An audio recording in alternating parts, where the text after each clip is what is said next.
بہرحال ایک بچوں کی طرف سے ماں کی وصال ثواب، شوہر کی طرف سے ایک زوجہ کی وصال ثواب کی اس مجلس کو منعقد کیا گیا ہے۔ عزیزان محترم، موت کا ایک ایسا تصور ہے کہ جس کسی کے سامنے بھی لفظ موت آتا ہے وہ خوف زدہ ہونے لگتا ہے، جبکہ یہ ایک ایسی چیز ہے کہ جو سب کے ساتھ ہونی ہے،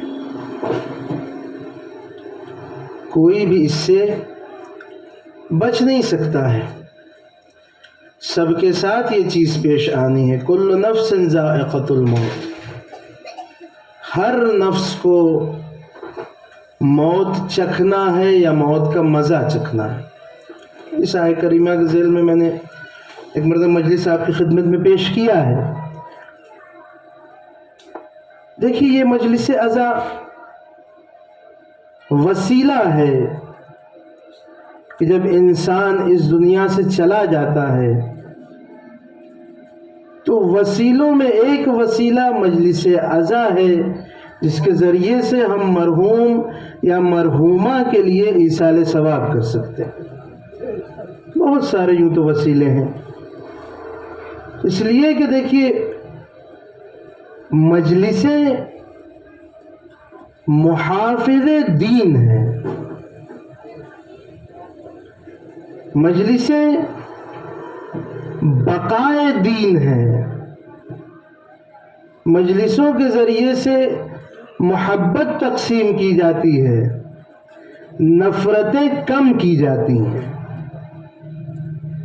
اور یہ مجلسیں ہیں کہ جس کی وجہ سے آج ہم اتنے ادیان اور مذاہب ہونے کے باوجود ہم ادیان اور مذاہب کے جنگلوں میں پھنسے نہیں ہیں۔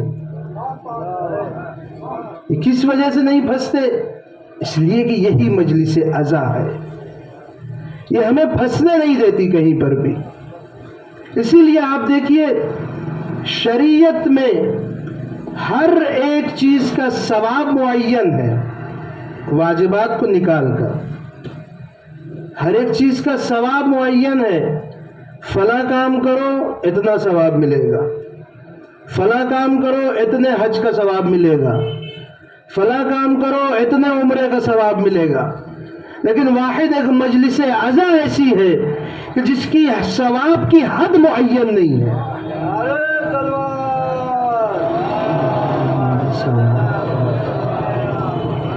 فرش عزا پر آنے کے بعد جو آ رہا ہے وہ بھی ثواب لے جا رہا ہے، جس کے لیے آیا اس کو بھی ثواب دیا، گھر پر جا رہا ہے تو اس فرش عزا کی برکتیں لے جا رہا ہے۔ تو اس کی حد معین ہی نہیں ہے۔ سائنس کے حساب سے ہر چیز کا ایک مرکز ہوتا ہے، اگر وہ اپنے مرکز سے ہٹ جائے تو فنا ہو جاتا ہے۔ سورج کا ایک مرکز ہے، اس کو اس کے مرکز سے ہٹایا جائے فنا ہو جائے گا، چاند کو اس کے مرکز سے ہٹائے فنا ہو جائے گا۔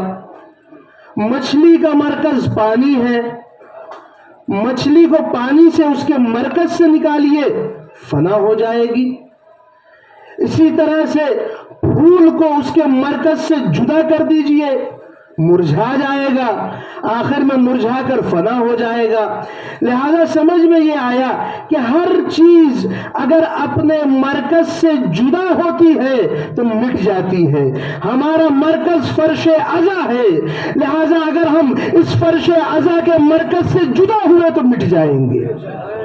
اسی لیے عزیزان محترم، مجلسوں کا وجود ہماری وجہ سے نہیں ہے۔ کوئی بھی ذاکر، کوئی بھی خطیب، کوئی بھی مداخاں، کوئی بھی نواخاں ہرگز یہ تصور نہ کرے کہ مجلسوں کا وجود ہماری وجہ سے ہے، ہرگز نہیں۔ ہمارا وجود مجلسوں وجہ سے ہے.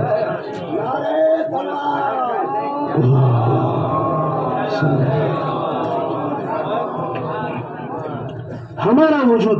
لہذا قرآن میں چونکہ میرا ٹاپک موضوع موت ہے، قرآن میں موت کے حوالے سے بہت ساری آیتیں موجود ہیں. ایک آیت کریمہ الذی خلق الموت والحیات لیبلوکم ایکم احسن عملا،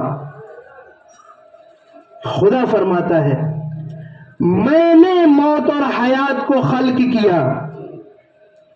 کس لیے خلق کیا؟ تاکہ یہ دیکھوں کہ تم میں احسن عمل کرنے والا کون ہے، تاکہ یہ دیکھ سکوں کہ تم میں احسن عمل والا کون ہے. دیکھیے آپ یہاں بھی ملاحظہ کیجئے، قرآن نے یہ نہیں کہا کہ میں نے موت اور حیات کو خلق کیا تاکہ یہ دیکھ سکوں کہ تم میں زیادہ عمل کرنے والا کون ہے. نہیں، احسن عمل کرنے والا اکثر عمل کے ساتھ اگر احسن عمل ہو تو نور علی نور. لیکن قرآن نے ہمیں ایک معیار دیا ہے، ہمیں اکثر عمل نہیں چاہیے، ہمیں احسن عمل چاہیے. آپ ایک لے آئیے لیکن قاعدے سے لائیے. ہمیں ڈھیر نہیں چاہیے، ایک لے آئیے، وہ ایک قاعدے کا لے آئیے. بتائیے ایک زیادہ یا 70؟ دلیل دیتا چلوں، ایک زیادہ یا 70؟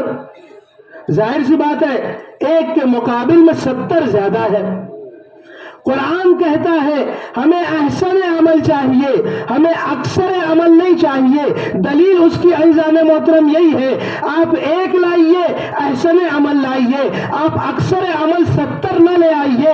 آپ چل کر دیکھیے ایک کے مقابل میں 70 زیادہ ہے، لیکن آپ ذرا ملاحظہ کیجئے گا 70 انگوٹھیاں دی گئی لیکن آیت نہیں اتری، ایک انگوٹھی دی گئی آیت اتر گئی.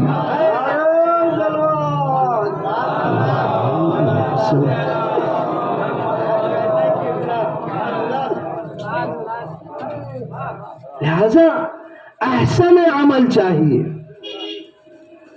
اکثر عمل نہیں چاہیے. اور وہی میں نے پہلے بیان کیا آپ کی خدمت میں کہ ایسا تصور ہے کہ ہر انسان موت کا نام آنے سے فوراً خوفزدہ ہونے لگتا ہے، جبکہ یہ سب کے ساتھ ہونا ہے. کوئی بڑے سے بڑا دولت مند بھی ہو وہ زندگی نہیں خرید سکتا. کتنا بھی بڑا دولت مند ہو جائے وہ زندگی کو نہیں خرید سکتا. سائنس نے گویا موت کے سامنے اپنے گھٹنوں کو ٹیک دیا ہے، اس لیے کہ سائنس کتنی بھی ترقی کر جائے کسی مردے کو زندہ نہیں کر سکتی، یا کسی زندہ انسان کی مدت کو زندگی کی نہیں بڑھا سکتی. اسی لیے کوئی کتنا بھی بڑا دولت مند ہو، اور یہ بھی یاد رکھیے گا موت کتنی بھی طاقتور ہو، انسان سے اس کی جان تو لے سکتی ہے، انسانیت کو نہیں لے سکتی. انسان کو تو لے سکتی ہے، انسانیت کو نہیں لے سکتی، اس کے کردار کو نہیں لے سکتی. انسان کی جان تو ضرور لے سکتی ہے. لہذا کتنا بھی بڑے سے بڑا دولت مند ہو وہ زندگی کو نہیں خرید سکتا، وہ زندگی کو نہیں خرید سکتا. اسی لیے ہم نے دیکھا بڑے سے بڑے دولت مند گزرے، پیسوں کے اوپر ان کے تخت رہے، لیکن آج کہیں ان کا نام و نشان نہیں ملتا. خدا کا شکر ادا کیجئے کہ اس نے آپ کو فرش عزا جیسی نعمت سے نوازا ہے کہ ہم اس فرش عزا پر آنے کے بعد اہل بیت کا اور ان کے اطہار کا اور محمد کا کلمہ پڑھتے ہیں. کیوں پڑھتے ہیں؟ اس لیے پڑھتے ہیں کیونکہ مرنے کے بعد بھی یہ ہمیں مرنے نہیں دیتے ہیں. مرنے کے بعد بھی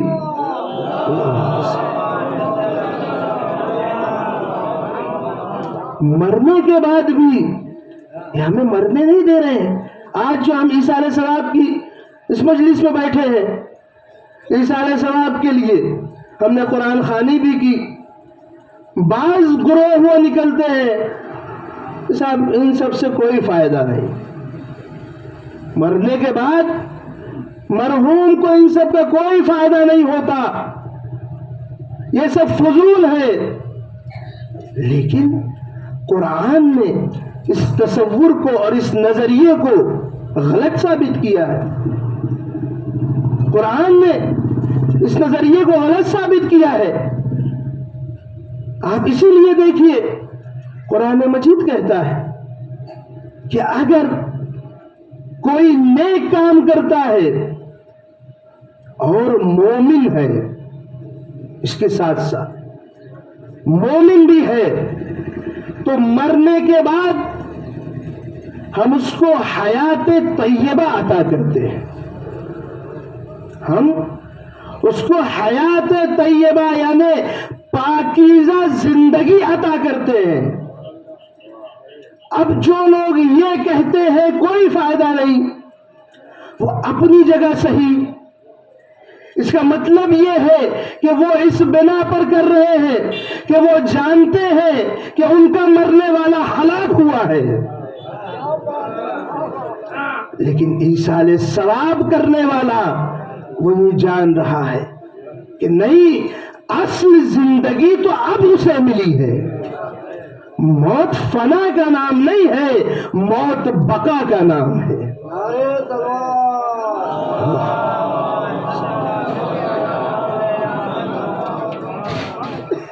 موت فنا کا نام نہیں ہے.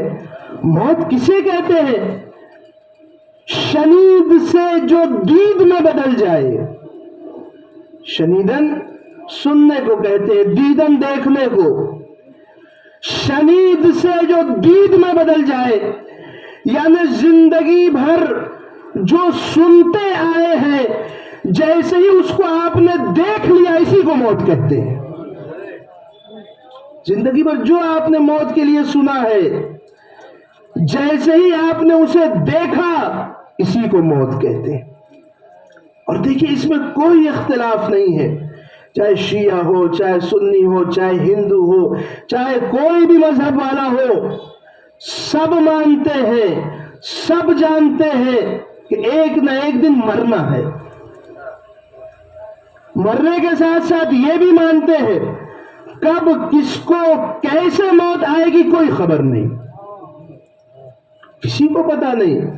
مجھے نہیں معلوم میں یہاں سے خود سے اتروں گا یا اتارا جاؤں گا، نہیں معلوم.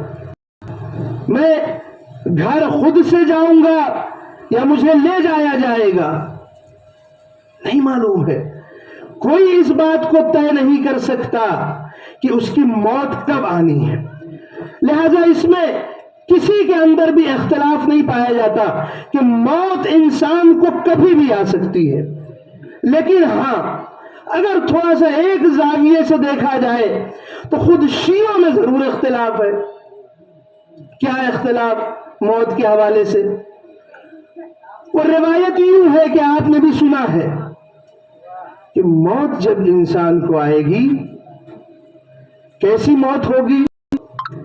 تو روایت یہ کہ جیسے خاردار درخت پر ریشمی کپڑا ڈال دیا جائے اور جب اسے کھینچا جائے تو کیسا وہ تار تار ہو کر نکلتا ہے، ایسے ہی جب انسان کی روح نکالی جاتی ہے تو اس کی رگوں کو اذیت ہوتی ہے. ایک یہ تصور. ایک اور تصور کیا پایا جاتا ہے، آپ سنتے رہتے ہیں، انسان کی روح کیسے نکلے گی؟ جیسے کسی پھول سے خوشبو نکل جائے. تو دو تصور ہوا، گویا اختلاف ہوا کہ انسان کی روح ایسے نکلے گی یا ایسے نکلے گی؟ ہم نے جب کتاب پڑھا کہ انسان کی روح آخر نکلے گی کیسے، اس طرح سے نکلے گی یا اس طرح سے نکلے گی، تو پریشان ہوتے ہیں کہ آخر مسئلہ کیا ہے۔ عزیزان محترم، اس کا جواب مختصر سا یہ ہے کہ دیکھیے، روایتوں میں اختلاف نہیں ہے بلکہ لوگوں کی موت مختلف ہے۔ روایتوں میں اختلاف نہیں ہے، لوگوں کی موتیں مختلف ہیں۔ کسی کی موت اس طرح سے ہو سکتی ہے، کسی کی موت اس طرح سے ہو سکتی ہے۔ اب ہمیں جاننا ہے کہ کس کی موت کس طرح کی ہوگی، اس لیے کہ یہ ساری باتیں دیکھیے انسان کے لیے ہو رہی ہے، لیکن انسان کو خلق کرنے کے بعد وہ اپنے اعمال کی بنیاد پر انسان نہیں رہ جاتا۔ اس پر توجہ کیجئے گا، خلق تو انسان ہوتا ہے لیکن بعد میں انسان نہیں رہ جاتا۔ شاید یہ بات ہضم نہ ہو، صاحب کیا ہم انسان نہیں ہے؟ دو طرح کی چیز ہوتی ہے، خلق تو خدا نے انسان کیا، اب آپ نے جو اعمال انجام دیے اب آپ انسان نہیں رہ گئے۔ اب سنیے، مولا فرماتے ہیں تین طرح کی مخلوق، ایک وہ جس کے اندر عقل ہے خواہش نہیں، ایک وہ جس کے اندر خواہش ہے عقل نہیں، تیسری مخلوق وہ جس کے اندر عقل بھی ہے اور خواہش بھی ہے۔ پھر سے، ایک وہ مخلوق جس کے اندر عقل ہے خواہش نہیں، وہ ہے فرشتے۔ دوسری مخلوق جس کے اندر عقل نہیں ہے صرف خواہش ہے، وہ ہے جانور۔ تیسری مخلوق جس کے اندر عقل بھی ہے خواہش بھی ہے، وہ ہے ہم اور آپ یعنی حضرت انسان۔ تین طرح کی مخلوق ہوئی، لیکن میں نے ابھی کیا کہا؟ خلق تو خدا نے انسان کیا، لیکن اب انسان نہیں رہ جاتا۔ اب چلیے اس کو سمجھیے، تین طرح کی مخلوق ہوئی، ایک کے اندر عقل ہے خواہش نہیں، ایک کے اندر خواہش ہے عقل نہیں، ایک کے اندر عقل بھی ہے اور خواہش بھی۔ آئیے گفتگو کرتے ہیں جس کے پاس عقل بھی ہے اور خواہش بھی، تب سمجھ میں آئے گا کہ انسان نہیں رہ جاتا۔ جس کے اندر عقل بھی ہوتی ہے خواہش بھی ہوتی ہے، عقل اور خواہش یہ دونوں ہمیشہ برسر پیکار ہیں، دونوں ایک دوسرے سے جنگ کر رہے ہیں۔ کبھی عقل آگے نکلنا چاہتی ہے، کبھی خواہش آگے نکلنا چاہتی، دونوں میں آپس میں جنگ ہوتی رہتی ہے۔ بس جیسے ہی خواہش غالب آ جائے عقل پہ، توجہ کیجئے گا، ابھی بات ہو رہی ہے حضرت انسان کی جس کے اندر عقل بھی ہے اور خواہش بھی، جیسے ہی خواہش غالب آ جائے عقل پہ، کیا ماں چھوڑو، جنت امت کس نے دیکھا ہے، آج کا عمل آج کرو، کل کا کل دیکھا جائے گا۔ جیسے ہی خواہش غالب آ گئی عقل پہ تو اب وہ انسان نہیں رہتا۔ اور جو کیجئے گا، اب وہ انسان نہیں رہتا ہے بلکہ کیا ہو جاتا ہے؟ امام فرماتے ہیں جانور سے بھی بدتر ہو جاتا ہے۔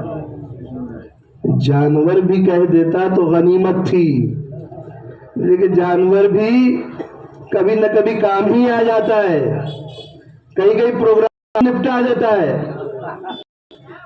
جانور نہیں کہا ہے، جانور سے بھی بدتر کہا ہے، اس لیے کہ محترم اگر جانور کسی کا لے گا تو وہ حضر لے گا، لیکن اگر اپنے کسی رشتےدار کی زندگی کو غصب ہے یا کسی زمین کو کیا ہے تو آپ کے پاس پیٹ ساتھ ہی عقل بھی ہے، لہذا جانور سے بھی بدتر ہوئے۔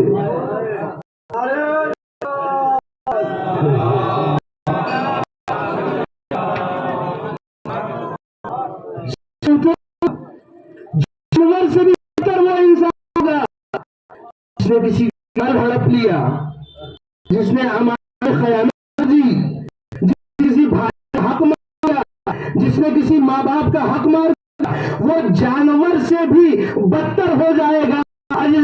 ہم اب اس بات کو 1400 سال پہلے لے چلے اور آج کے حالات حاضرہ پر چل جائیے، وہ شخص نے غصب کیا ہے وہ جانور سے بدتر ہوتا ہے۔ ذرا دیکھیے جس نے زہرہ غصب کیا وہ جانور سے بدتر ہے، اور آج اسرائیل غزہ کو ہڑپنا چاہتا ہے جانور سے بدتر ہے۔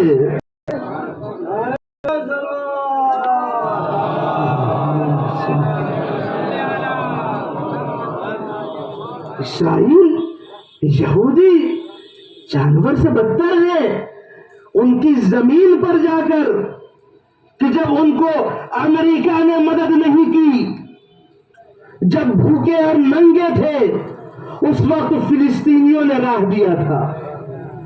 دھیرے دھیرے نفوذ کرتے کرتے آج یہ موقع آ گیا ہے کہ انہی پر حملے کیے جا رہے ہیں، انہی کی زمین کو اور جتنا لے لیا اتنا تو لے لیا، ابھی بھی پیٹ نہیں بھرتا۔ غاصبوں کی ایک صفت اور ہے کہ ان کا پیٹ نہیں بھرتا چاہے ان کو جتنا ملتا چلا جائے۔ عزیزان محترم، بس جو غاصب ہوگا وہ انسان نہیں ہو سکتا، وہ جانور سے بدتر ہوگا۔ آئیے دوسری طرف چلتے ہیں، دوسری طرف چلے تو کیا نظر آتا ہے؟ دوسری طرف جیسے ادھر جانور سے بدتر کہا ہے ویسے ہی ادھر کہا ہے فرشتے سے افضل۔ توجہ کیجئے گا، جیسے ادھر جانور سے بدتر کہا ویسے اس کے مقابل میں یہ نہیں کہا ہے کہ فرشتہ نہیں کہا ہے، بلکہ کہا ہے فرشتوں سے افضل۔ اس لیے کہ اگر فرشتہ کہہ دے تو یہ کمال نہیں، فرشتے کے اندر عقل پائی جاتی ہے، خواہش نہیں۔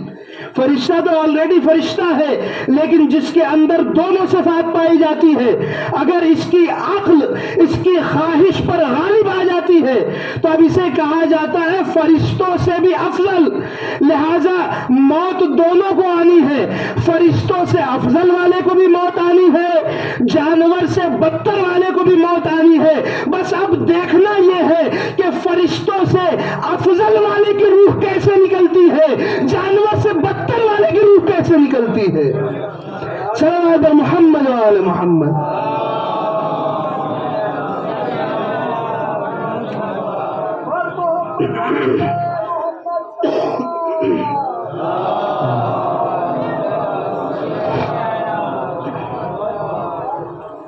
لہذا یہ چیز ثابت ہو گئی کہ پیدا ہو جانے کے بعد انسان اب انسان نہیں رہتا، یا تو وہ جانور سے بدتر ہو جاتا ہے یا فرشتوں سے افضل۔ اب بتائیے کس کی روح پہلے نکالی جائے؟ اب اس کو حل کرنا ہے کہ کس کی روح کیسے نکلتی ہے۔ پہلے چلتے ہیں جو جانور سے زیادہ بدتر ہے۔ دیکھیے، انسان کی ایک ظاہری آنکھ ہے، ایک باطنی آنکھ ہوتی ہے۔ ظاہری آنکھ سب کچھ دیکھ لیتی ہے، لیکن جو باطنی آنکھ ہے وہ ان چیزوں کو نہیں دیکھ سکتی۔ چھٹے امام کی یہاں پر حدیث ہے، فرماتے ہیں انسان کو خدا نے 4 آنکھیں دیا ہے، 2 یہ ظاہری آنکھ اور 2 اس کے قلب میں ہے۔ جب اس کی قلب کی آنکھیں کھول دی جاتی ہے، جو باطن کائنات میں ہوتا ہے اسے نظر آنے لگتا ہے، ظاہری آنکھوں سے نہیں دکھتا، کیونکہ وہاں سے رابطہ ہونا چاہیے۔ مثلا مثال دیکھیے، آپ نے گھر پہ اینٹینا لگوایا ہے، ڈش ٹی وی لگوایا ہے، دیکھ رہے ہیں، مثلا آپ کوئی خبر دیکھ رہے ہیں، دیکھتے دیکھتے اچانک سے ویک سگنل لکھا آیا اور نو سگنل۔ جا کے آپ نے اوپر دیکھا تو کیا پایا؟ وہ بندر اندر کچھ خراب کر کے چلے گئے۔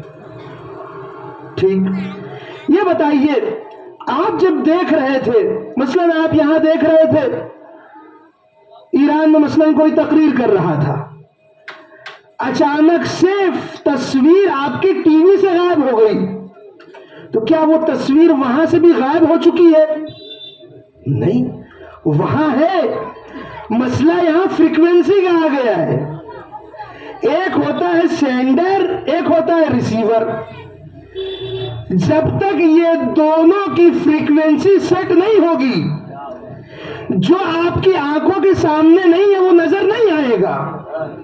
یعنی جب تک باطن کائنات اور قلب کی فریکوینسی سیٹ نہیں ہوگی، باطن کائنات میں کیا ہے وہ نظر نہیں آئے گا۔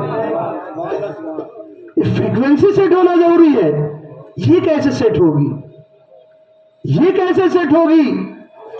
اس کے عزیزان محترم، بزرگوں نے کہا، علماء نے کہا کہ انسان جتنا زیادہ دنیا سے اور کائنات سے لو لگاتا ہے، اس کی آنکھ اور باطن کائنات کے درمیان موٹا حجاب آ جاتا ہے۔ جتنا جتنا لو کائنات سے لگاتا رہے گا، حجاب موٹا ہوتا چلا جائے گا، لیکن جتنا کم کائنات سے لو لگائے گا، حجاب اتنا ہی باریک ہوتا چلا جائے گا، اور جب کائنات سے لو ختم ہو جائے گی، اس کو باطن کائنات کا نظر آنے لگے گا۔ توجہ کیجئے گا، یہ وقت ہم اور آپ کو سب کے لیے آتا ہے۔ کب؟ نزاع کے وقت، موت کے وقت۔ توضیح المسائل میں اسی لیے لکھا گیا ہے حالت احتضار۔ احتضار بنا ہے حاضر سے، یعنی انسان کے سامنے کچھ چیزیں حاضر ہو جاتی ہیں موت سے پہلے۔ حالت احتضار میں انسان کے لیے کچھ چیزیں حاضر ہو جاتی ہیں، موٹی موٹی 3 چیز: مال، اولاد، اعمال۔ یہ تینوں چیز موت سے پہلے، ایک لمحہ پہلے حاضر ہو جاتے ہیں۔ موت سے ہم کہیں گے، مال سے کہیں گے، ہم نے تم کو کمایا ہے، حلال و حرام نہیں دیکھا، جہاں سے بھی آیا تمہیں کما لیا، بتاؤ کہاں تک میرا ساتھ دو گے؟ کچھ نہیں، بس کفن خرید لو، اس حد تک۔ دوسرا، مال چلا گیا، اولاد، یہ سب ہم نے تمہارے لیے تو کمایا ہے، ہم کوئی لے کر تھوڑی جائیں گے، یہ سب کچھ تمہارے لیے ہے، بتاؤ کتنا ساتھ دو گے؟ کچھ نہیں، بس زیادہ سے زیادہ قبر تک پہنچا دیں گے۔ اب آئے گی نوبت اعمال کی۔ میں نے تمہیں بہت کم سمجھا تھا، بے اہمیت جانا تھا، بتاؤ کہاں تک میرا ساتھ دو گے؟ کہا میں تمہارا ساتھ قبر میں دوں گا، برزخ دوں گا، حشر میں دوں گا، اور بہشت کے دروازے تک تمہارا ساتھ دوں گا۔ یہ کہے گا اعمال، میں تمہارا یہاں تک چل کر ساتھ دوں گا۔ تو دیکھا، مال دامن چھڑائے گا، اولاد دامن چھڑائے گی، لیکن اعمال ہوگا جو چلے گا وہاں تک جہاں کوئی نہیں جائے گا۔ اسی لیے عزیزان محترم کہا جاتا ہے، ہم کو کوئی مسئلہ نہیں کہ آپ کسی کو بھی اپنا رہبر اور پیشوا مانیں، لیکن اس کو مانیے جس نے کم از کم آپ کے مشکل وقت میں آنے کا وعدہ لیا ہے۔ مشکل وقت میں جس نے آنے کا وعدہ لیا ہو، کم سے کم اس کو اپنا پیشوا اور رہنما اور رہبر مانیے، اس لیے کہ مشکل وقت یہ زندگی کا نہیں ہوتا ہے، مشکل وقت یہ زندگی میں نہیں، یہ تو آتا ہے گزر جاتا ہے. مشکل وقت اصل حالت احتضار کا ہے اور اس کے بعد کا ہے. اسی لیے ہم کہتے ہیں کسی کو بھی مانو لیکن ایسے کو مانو کہ جس نے اس لمحے میں تمہارا ساتھ دینے کا وعدہ کیا ہے. اسی لیے تو عزیزان محترم ہمارے رہنما کہتے ہیں تم ہماری محبت اپنے دل کے اندر رکھ لو، تم مر جاؤ گے، ملک الموت بعد میں آئے گا، میں تمہاری دیدار کو پہلے آؤں گا.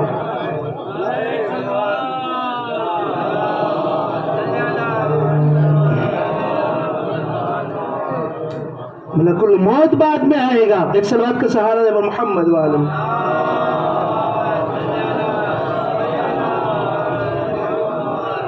تو عزیزان محترم، اب جیسے یہ 3 اسٹیپ گزریں گے، مال، اولاد، اس کے بعد اعمال، کہ یہاں تک ہم ساتھ دیں گے. اب روایت لکھتی ہے کہ ملک الموت آتے ہیں، یعنی یہ مرنے کے پہلے کے اسٹیپ ہیں، مرنے کے بعد کی یہ سب کاروائیاں نہیں ہے، یہ سب مرنے سے پہلے کے اسٹیپ ہے. یہ چیزیں جب ہو جائیں گی اب ملک الموت آئیں گے. اب آنے کے بعد روایت کہتی ہے گویا وہ لیں گے نام اعمال. اب نام اعمال پڑھنا شروع کریں گے. اچھا، محمد تقی صاحب تھے، نماز بھی پڑھاتے تھے، کلاسیں بھی لیتے تھے، اچھا مجلسیں بھی پڑھتے تھے، لیکن ارے یہ کیا آگے لکھا ہوا ہے کہ کسی غریب کے گھر کی مجلس کا وعدہ لیا تھا، اچانک سے کوئی آیا، اس نے پیسہ زیادہ دے دیا، اس کے یہاں چلے گئے. اچھا حسین کے نام پہ چیٹنگ کرتے ہو. ارے یہ کیا لکھا ہے، نوحہ بھی پڑھتے تھے لیکن انجمن لے جانے کا کافی ہزار کرایہ مانگ رہے تھے. یہ سب تمہارے نام اعمال میں کیا ہے؟ فیما کنتم، یہ سب کیا ہے؟ وہی پھر ہمارا جواب جو دنیا میں ہوتا ہے، جب کوئی اس طرح سے سوال کرتا ہے ہم کیا جواب دیتے ہیں؟ ارے وہ دراصل بات یہ ہے کہ ایک کے لگاتے ہیں نا، کے بعد کچھ بھی بول جائیے. ارے دراصل بات یہ ہے کہ، اب وہاں ہم جواب دیں گے جیسے ہی پوچھے گا فیما کنتم، یہ سب کیا ہے؟ ارے کیا بتائیں صاحب، ہم دنیا میں مستضعفین میں سے تھے، ہم دنیا میں کمزوروں میں سے تھے. یعنی کیا مطلب میرا اس سے مثلاً جھگڑا ہو گیا اور اس کا گھر مسجد کے پاس ہے، میں اب نماز پڑھنے جانے سے ڈر رہا ہوں، وہ مار دے گا. ہم تو کمزوروں میں سے ہیں صاحب. کیا یہ سن کر ملک الموت واپس چلے جائیں گے؟ نہیں. اب اور سخت، اب ملک الموت کہیں گے کیا خدا کی زمین کم پڑ گئی تھی کہ تم نے ہجرت نہیں کی؟ جو کیجیے گا، یہ ساری چیزیں موت سے پہلے کی ابھی ہے. کیا خدا کی زمین، بس اتنا توجہ رکھیے گا، ابھی ہماری گفتگو کس پہ چل رہی ہے؟ جانور سے بدتر والے پر. یہ جانور سے بدتر کس کی موت ہوتی ہے؟ کیا خدا کی زمین کم پڑ گئی تھی کہ تم نے ہجرت نہیں کی؟ رسول نے وہاں پریشان ہوئے تو مکے سے مدینے رسول نے ہجرت کی، یہاں مدینے سے حسین نے کربلا کی طرف ہجرت کی. کیا زمین کم پڑ گئی تھی؟ ارے وہاں نہیں رہتے، کہیں اور چلے جاتے. بس عزیزان محترم، اب یہی قرآن کہتا ہے کہ جیسے اس کو یہ کہا گیا کیا خدا کی زمین کم پڑ گئی تھی کہ تم نے ہجرت نہیں کی، اب سامنے والے کی بولتی یہیں پر بند ہو جائے گی. اب قرآن لکھتا ہے کہ اب اس کو اس کے چہرے پر مارا جائے گا، اس کی پیٹھ پر مارا جائے گا، چہرے پر اور پیٹھ پر مار مار کے اس کی روح کو نکالا جائے گا. یہ کس کی موت ہے؟ یہ ہے جانور سے بدتر کی موت. تو آپ ہی بتائیے، جب مار مار کر روح نکالا جائے گا تو اذیت ہوگی یا نہیں ہوگی؟ تو یہ تھی جانور سے بدتر کی موت. آئیے اب دوسری جانب، کس جانب؟ فرشتوں سے افضل کی موت. فرشتوں سے افضل کی موت. انسان جب مرے گا جو مومن ہوگا فرشتوں سے افضل ہوگا، روح کون نکالنے آئے گا؟ ملک الموت۔ ملک الموت کون ہے؟ فرشتہ ہے، یعنی فرشتہ فرشتے سے افضل کی روح نکال رہا ہے۔ توجہ کیجئے گا عزیزان محترم، روح کیسے نکل رہی ہے فرشتے سے افضل کی؟ اس مثال سے دیکھیے، مثلا کوئی دروغہ ہے، دوسرا کوئی پی آئی ہے، دو لوگ ہیں، پی آئی اور دروغہ۔ گرفتار کون کرتا ہے معمولاً؟ کام دروغہ کا ہے۔ خدا نخواستہ پی آئی اگر کسی کیس میں پھنس جائے، مثال دے رہا ہوں، کسی کیس میں پھنس جائے، پی آئی کو گرفتار کرنے کون جائے گا؟ یہی دروغہ جائے گا۔ اچھا، جانے کے بعد اب انداز کیا ہوگا؟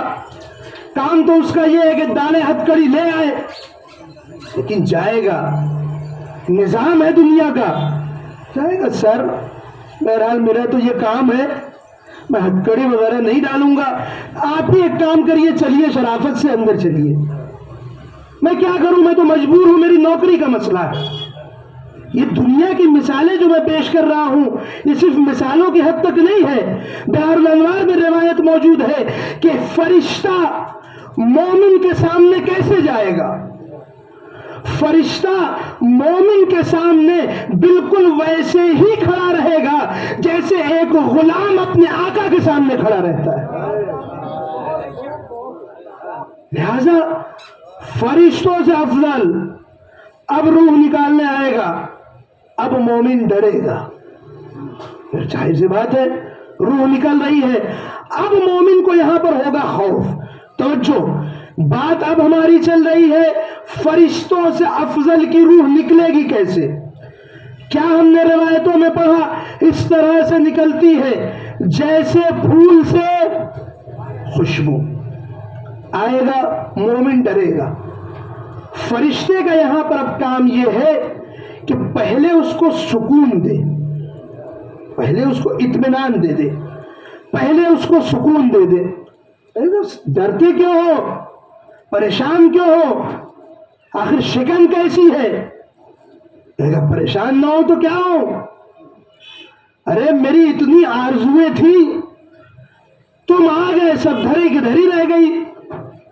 مثلا مجھے فلاں تاریخ میں وہاں جانا تھا، فلاں تاریخ کی میری فلائٹ تھی، فلاں تاریخ میں زیارت پہ جانے والا تھا، واپسی میں فلاں کی شادی مجھے اٹینڈ کرنا تھا، یہ سارے میرے پاس کام تھے، اس سے پہلے تم آ گئے، تو یہ ساری کی ساری میری آرزویں دھری کی دھری رہ گئی، میں پریشان نہیں ہوں گا تو کیا ہوں گا؟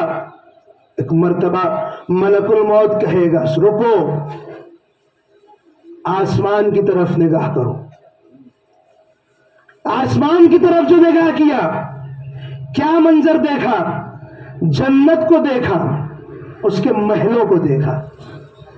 اب جنت اور محلوں کو دیکھتا چلا جاتا ہے، دیکھتے دیکھتے اس کے مرحومین عیز و اقربا دکھتے ہیں۔ توجہ کیجئے گا، فرشتوں سے افضل کی روح کیسے نکلے گی؟ دیکھتے دیکھتے اس کے مرحومین دکھ جاتے ہیں، ارے دادا دکھ گئے، ارے یہ تو پردادا دکھ گئے۔ اب یہ حسرت وہاں کی کرنے لگتا ہے۔ توجہ کیجئے گا، اب اس کے دل میں حسرت وہاں کی آنے لگتی ہے، اب یہ وہاں جانا چاہتا ہے۔ ایک مرتبہ فرشتوں سے کہے گا اب انتظار کس چیز کا ہے؟ روح قبض کرو تاکہ میں جلدی سے وہاں پہنچ جاؤں۔ ایک مرتبہ یہیں پر فرشتے اور روکیں گے، روکو ابھی یہیں پر بات نہیں رہ گئی۔ ایک مرتبہ پھر کہیں گے دیکھو، اب جو دیکھا تو رسول نظر آتے ہیں۔ توجہ کیجئے گا، اب جو دیکھا رسول نظر آتے ہیں، پھر جو دیکھا ملائکہ کائنات نظر آتے ہیں۔ روایتوں میں ہے، عربی عبارت موجود ہے، ابھی پڑھوں گا تو طولانی ہو جائے گا۔ روایتوں میں ہے رسول اکرم اور مولائے کائنات ہر شخص کو دکھیں گے، چاہے مومن ہو چاہے غیر مومن۔ کیوں؟ غیر مومن ہوگا تو حسرتیں کرے گا، مومن ہوگا تو خوش ہوگا۔ لیکن دیگر ائمہ جو بچتے ہیں ان کے بارے میں نہیں، وہ صرف اور صرف مومن کو دکھیں گے۔ اب جو دیکھا اعز و اقربا کے بعد ایک مرتبہ دیکھا رسول نظر آتے ہیں، توجہ کیجیے گا، ایک مرتبہ دیکھا مولا کائنات نظر آتے ہیں، پھر ملک الموت نے اشارہ کیا، اب دیکھو، اب جو دیکھا تو اور کچھ آل ہے، پہچان نہیں پا رہا ہے کہ کون ہے، اس لیے کہ ہم نے تو دیکھا نہیں ہے، ابھی ہم پہچان نہیں پا رہے کہ کون ہے۔ ایک مرتبہ ملک الموت پہچانوائے گا، یہ امام حسن ہے، یہ امام حسین ہے، یہ امام زین العابدین ہے، یہ امام محمد باقر ہے، ایک ایک سے آشنا کرائے گا۔ اب وہ ایک ایک کو دیکھتا جائے گا، خوش ہوتا جائے گا۔ بس ایک مثال یہاں پہ عرض کروں اور اس بات کو یہیں پر سمیٹوں گا۔ آپ نے دیکھا ہوگا کہ بچوں کو ڈاکٹر سوئی لگاتا ہے، جو اسپیشلسٹ ہوتے ہیں، وہ سرکاری والے نہیں، جو اسپیشلسٹ ہوتے ہیں، پہلے بہلاتے ہیں، پھسلاتے ہیں، خوش کرتے رہتے ہیں، اور کرتے کرتے دھیرے سے لگا دیتے ہیں، ایسا لگاتے ہیں کہ پتہ اس کو نہیں چلتا ہے۔ بھائیزان محترم، اب گویا اس کو بہلایا جا رہا ہے، اس کو پھسلایا جا رہا ہے کہ وہ دیکھو علی نظر آ رہے ہیں، وہ دیکھو رسول نظر آ رہے ہیں۔ اب یہ دیکھتا جاتا ہے، ارے یہ مولا کائنات ہے، میں نے ان کو دیکھا نہیں تھا لیکن ان پر ایمان لے آیا۔ ارے میرے مولا حسن ہے، یہ میرے مولا حسین ہے، یہ میرے مولا باقر ہے۔ دیکھتا چلا جاتا ہے، کب روح قبض کر لی جاتی ہے پتہ تک نہیں چلتا۔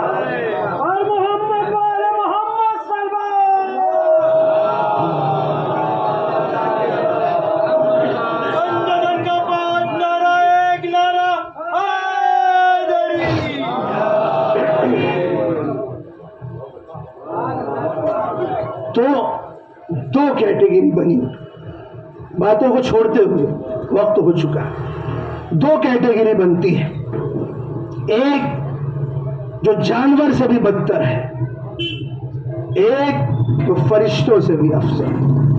یعنی انسان پیدا تو انسان ہوتا ہے لیکن انسان رہ نہیں جاتا، یا تو وہ جانور سے بدتر ہو جاتا ہے یا فرشتوں سے افضل ہو جاتا ہے۔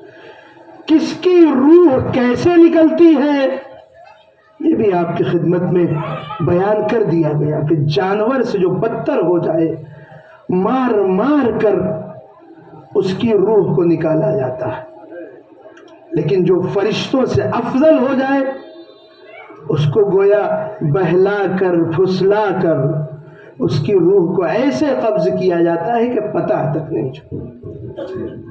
یہی جو ملک الموت آج ہمارے اور آپ کے کسی کے پاس بھی کبھی بھی کسی بھی وقت آ سکتا ہے، اس کو اجازت کی ضرورت نہیں ہے، لیکن ایک در ایسا ہے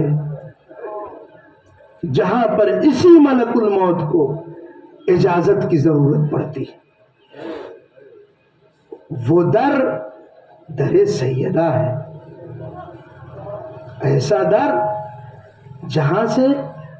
جہاں پہ شریعت پلتی ہے اسے در فاطمہ کہتے ہیں، جہاں پہ اصول دین مرتب ہوتے ہوں اسے در فاطمہ کہتے ہیں۔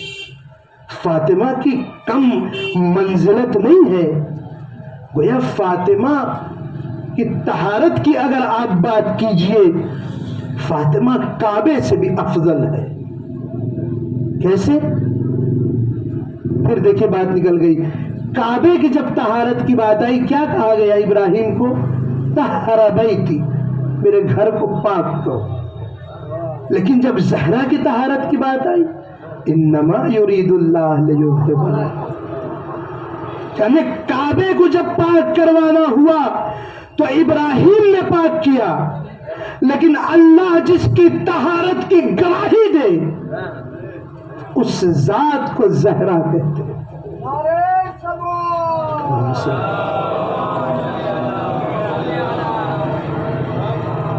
لیکن عزیزان محترم، جو منزلت تھا، جو وقار تھا، اس وقار کو دنیا والوں نے اس منزلت کو نہیں سمجھا۔ رسول کے بعد چونکہ خاتون کے ایصال ثواب کی مجلس ہے، ایام فاطمیہ بھی قریب ہے، میرے عزیزوں، ایام فاطمیہ میں جس طرح سے محرم میں مجلسیں برگزار کرتے ہیں، ایام فاطمیہ کو فراموش نہ کریں. تبھی تو واضح ہوگا کہ رسول کی وفات کے بعد وہ کون تھے جو آگ اور لکڑی لے کر جمع ہو گئے، آواز دینے لگے ابو الحسن کو باہر نکالو، ابو الحسن کو باہر نکالو ورنہ ہم اس گھر کو آگ لگا دیں گے. فاطمہ نے کہا اس گھر کو آگ لگا دو گے جس میں رسول آ کر سلام کیا کرتے تھے؟ کیا اس گھر کو آگ لگا دو گے جس میں رسول کے نواسے حسن و حسین رہتے؟ ہم کو اس سے کوئی مطلب نہیں. ابو الحسن کو باہر نکالو ورنہ ہم آگ لگا دیں گے. ایک مرتبہ شہزادی نے کہا کچھ بھی ہو جائے میں علی کو باہر جانے نہیں دوں گی. ایک مرتبہ دروازے پہ کھڑی ہو جاتی ہے، میں دیکھتی ہوں کون دروازہ کھول کر اندر داخل ہوتا ہے. ارباب اعزاں اب لائنوں نے آگ لگانا شروع کر دی. اب جو آگ لگی ہے اور کسی ظالم نے ایک جو پیر مارا ہے، روایت کہتی ہے زہرا در و دیوار کے بیچ میں آ گئی. اب جو در و دیوار کے بیچ میں آ گئی، پسلیاں جو ٹوٹی، ایک مرتبہ آواز دی یا فضت خذینی، اے فضہ ارے میری مدد کرو میرا محسن شہید.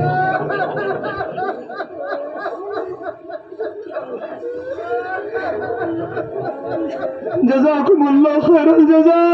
خیر باب اعلیٰ روایت کے اتنے سخت جملے ہیں، خدا کی قسم میں کیسے آپ کی خدمت میں بیان کروں. روایت کہتی ہے دروازے میں لوہے کی ایک کیل تھی، اور جیسے ہی سیدہ در دیوار کے درمیان آئی، ارے وہ لوہے کی کیل سیدہ کے سینے میں پڑ.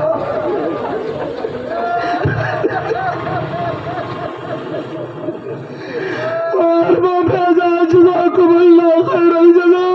اور باب اعزاں اب یہ لعین اندر داخل ہو جاتے ہیں، اور باب اعزاں شہزادی کی پسلیاں ٹوٹ گئی ہے، لیکن سارے غموں کو بھلا کر ایک مرتبہ پہلو پکڑ کر آگے بڑھتی ہے. جیسے ہی علی کے گلے میں رسی ڈلتی ہے، علی کا دامن پکڑ لیتی ہے. میں ابو الحسن کو نہیں جانے دوں گی، تم کچھ بھی کر لو. کہا گیا قنفذ نے کہا چھوڑ دو، کہا میں نہیں چھوڑوں گی، چھوڑ دو میں نہیں چھوڑوں گی. اور باب اعزاں ایک مرتبہ جو تعزیہ نکالا، شہزادی کے ہاتھ پر مارا. ارے تاریخ لکھتی ہے ایسا تعزیہ نہ تھا. ارے جب شہزادی قبر میں گئی ہے ہاتھ سیدھا نہیں.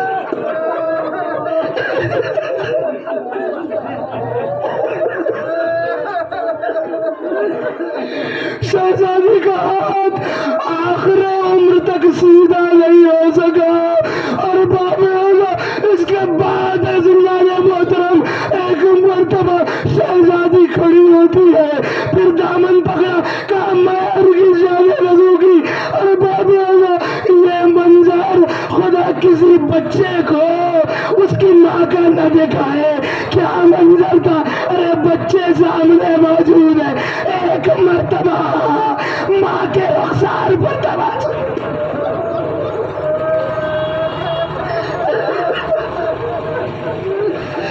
ماں کے رخسار پر تماچا مارا. اور باب اعزاں ارے یہی زہرا، ارے بڑی مشقت ہے اور بڑا ظلم برداشت کیا. اب جب وقت قریب ہوا، ایک مرتبہ امام حسن کو امام علی کو جا کر کنیز نے کہا کہ اب شہزادی کچھ بولتی نہیں ہے، ہمیں لگتا ہے وہ اس دنیا سے چلی گئی ہے. ایک مرتبہ علی دوڑے دوڑے آئے اور فاطمہ کے سرہانے بیٹھے. اے فاطمہ آنکھیں کھولو، علی تم سے بات اے فاطمہ ارے آنکھیں کھولو، اب میرا کون مددگار ہوگا؟ اب میں کس سے راز و نیاز کیا کروں؟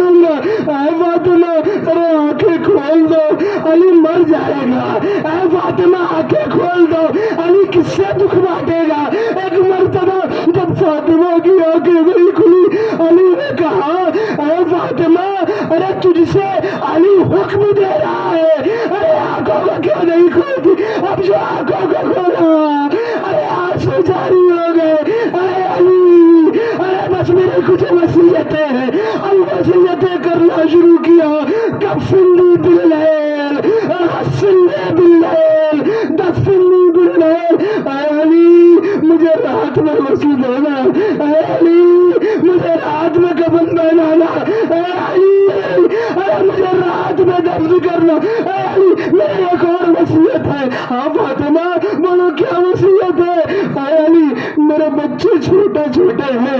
اے علی اگر یہ کبھی ضد کرے اور میری قبر پر آ کر مجھ سے لپٹ کر سو جائے تو کبھی سختی نہ کرنا,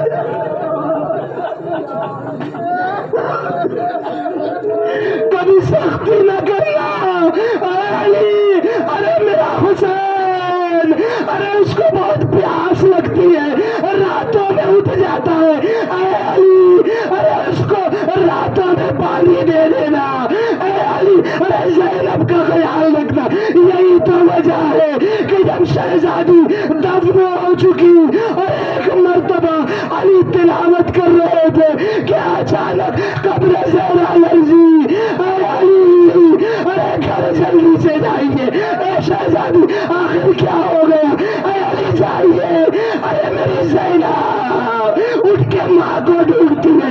اب جو علی گئے دروازہ کھولا, سامنے زینب کو پایا.